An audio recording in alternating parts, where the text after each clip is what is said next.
Are you the preacher man from Hopkins Street Chapel? The father of abolition knows me. Yes, and no good of you.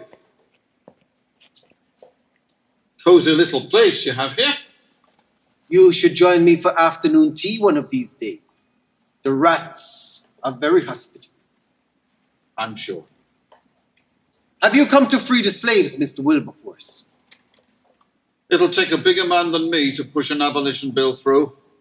It'll take God himself. He's forgotten both of us. Has he? You lost him when you failed to abolish slavery after abolishing the slave trade. I lost him when I preached abolition from the pulpit. You know as well as I do you shouldn't preach politics in the church. That is why you are an Anglican, Mr. Wilberforce, and I am a Unitarian. What made you leave Jamaica, Mr. Wedderburn? Do you really want to know? Yes, I do. Very well. I was born in 1762 on the Blue Castle estate in Jamaica. My father was from Scotland. His name was James Wedderburn. My mother's name was Rosanna. She was the daughter of an African woman named Talkie Amy. She bore him 2 children, myself and my brother James. When I was 11 years of age, my grandmother was flogged because they accused her of being a witch. My father owned a vessel that was manned by a Welshman by the name of Lloyd. He believed that my grandmother had bewitched the vessel. And to punish her, he tied up that poor old woman of 70 years and flogged her to that degree.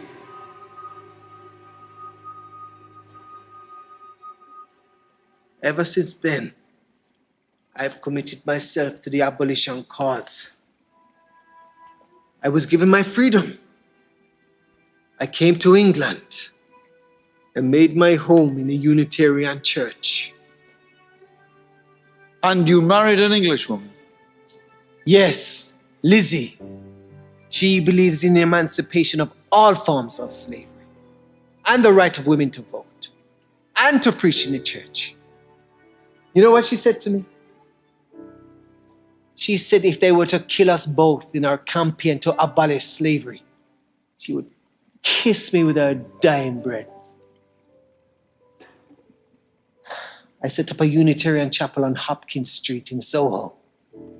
Got arrested for preaching abolition from the pulpit. And the rest is now history. Are you for England, Mr. Wedderburn? Or for Jamaica? I am for freedom, Mr. Wilberforce, be it in England or Jamaica. But before I die, I shall see the abolition of slavery in Jamaica. And how do you plan to spend your last few years on this earth?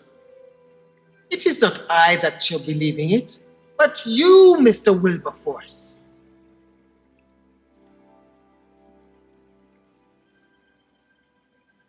Am I to believe that you have suddenly become a prophet of God? Before abolition comes to the plantations of Jamaica, you will be gathered to your fathers. And are you so sure that you will be left behind to behold that great sight? I am not afraid of death, Mr. Wilberforce, nor am I afraid of this cell, for even St. Paul was placed in a dungeon. No, if anything, I shall be happy to be in a dungeon, for it is in this very cell that I shall meet my Maker. God has not forsaken you, Mr. Wedderburn. And I want you to know that I want abolition just as much as you do. Immediately. Is your heart not for gradual abolition? No, Mr. Wedderburn. It is in there with yours for immediate abolition. It is not you or I who will decide when slavery will be abolished. No, it will be the slaves themselves on the plantations.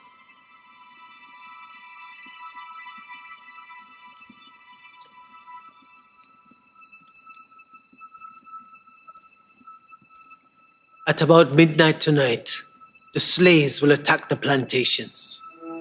Then, abolition will follow.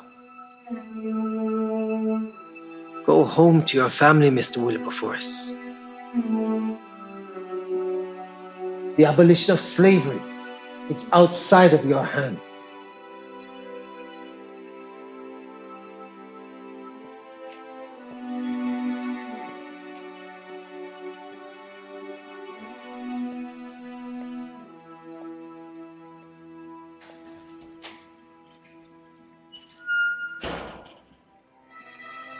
Didn't the Lord God slay the Egyptians in the Red Sea? Why did he turn out God blast them with the breath of his nostrils? Because it enslaved the children of Israel. And in the same way that Britain has enslaved the West Indian, so God will blast them with the breath of his nostrils. Beware, you taskmasters! Abolition is on its way.